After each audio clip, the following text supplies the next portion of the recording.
कक्षा 12वीं विषय गणित प्रश्नावली 20.4 अध्याय 20 प्रायिकता। एक न्याय सिक्के को 3 उछालों पर प्राप्त चित्तों की संख्या का माध्य ज्ञात कीजिए। अब ध्यान से देखिए, हमारे पास एक सिक्के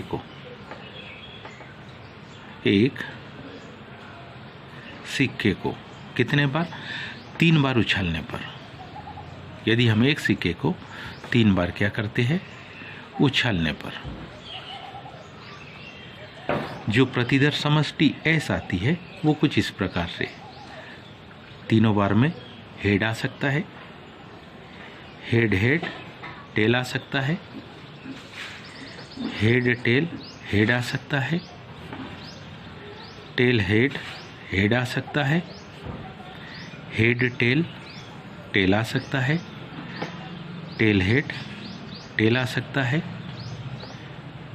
टेल टेल हेड आ सकता है, या तीनों के तीनों बार में क्या टेल टेल टेल ही आ सकते।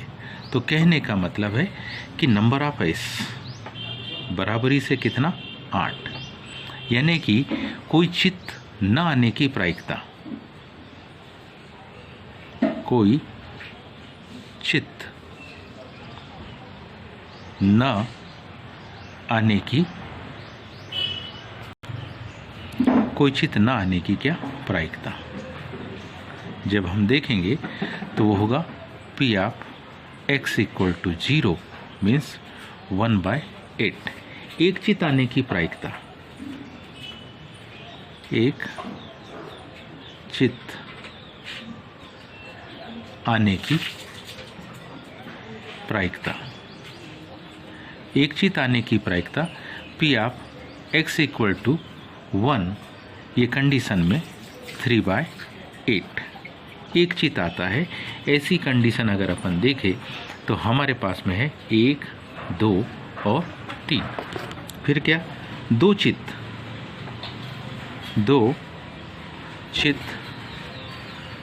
आने की प्रायिकता। यदि हम दो चित्त आने की प्रायिकता को देखेंगे तो ये भी 1, 2, 3, यानी कितने, 3 संभावना हमारे अनुकूल है और टोटल संभावना कितनी है, 8 है। और कितने, 3 चित्त आने की प्रायिकता, 3 चित्त आने की प्रायिकता,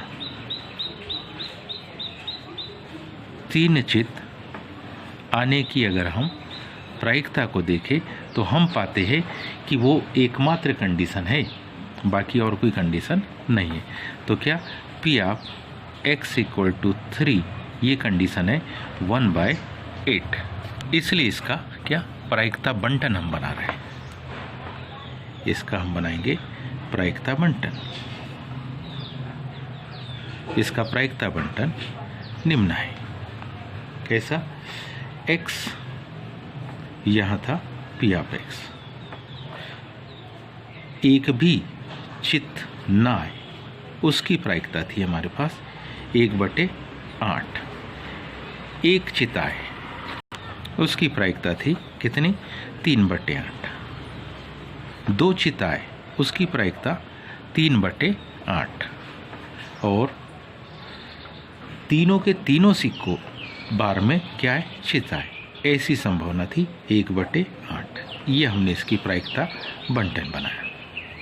प्रायिकता बंटन के बाद अब हम इसका क्या माध्य ज्ञात करेंगे। जब हम इसका माध्य ज्ञात करेंगे तो कंडीशन देखिए, हमारे पास माध्य बराबरी से माध्य समेशन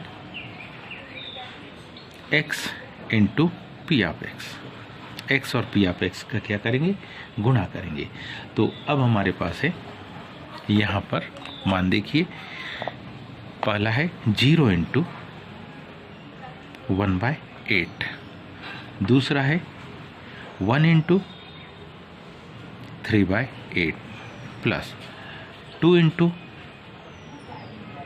3/8 प्लस 3 इंटू 1/8।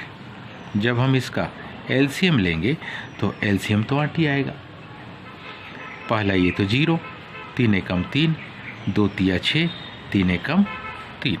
तो ये मान कितना आया, तो ये मान हमको मिला 12/8। मतलब 12 में 8 का यदि हम भाग दें तो ये मान मिलेगा। इसका माध्य निकला 1.5। उम्मीद है आप सबको ये समझ में आया होगा। आज के लिए इतना ही। शेष कल। धन्यवाद।